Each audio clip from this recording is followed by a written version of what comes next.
পবিত্র মাহে রমজান উপলক্ষে জামালপুর সদর উপজেলার ৮ নং বাঁশচড়া ইউনিয়ন বিএনপির উদ্যোগে ইফতার ও দোয়া মাহফিল অনুষ্ঠিত হয়েছে। এটি বাঁশচড়া ইউনিয়নের ৫ নং ওয়ার্ডের ঝাওলা গোপালপুর ডিগ্রি কলেজ মাঠে আয়োজিত হয়। ইফতার ও দোয়া মাহফিলে নেতৃত্ব দেন ৮ নং বাঁশচড়া ইউনিয়ন বিএনপির সাংগঠনিক সম্পাদক মাহবুবুল আলম রিপেল ও যুগ্ম আহ্বায়ক খন্দকার আসাদুজ্জামান আসাদ। উপস্থিত ছিলেন ইউনিয়ন বিএনপির সভাপতি মোহাম্মদ আকরাম হোসেন, সাধারণ সম্পাদক আক্কাস আলী এবং অঙ্গ সংগঠনের নেতৃবৃন্দ।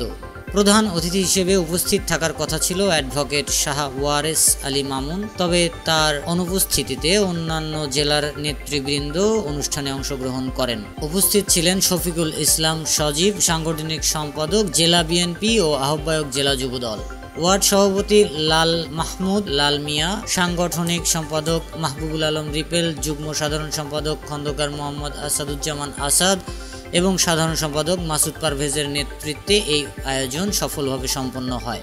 অনুষ্ঠানে বিশেষ মোনাজাতের মাধ্যমে দেশ ও জাতির কল্যাণ কামনা করা হয়।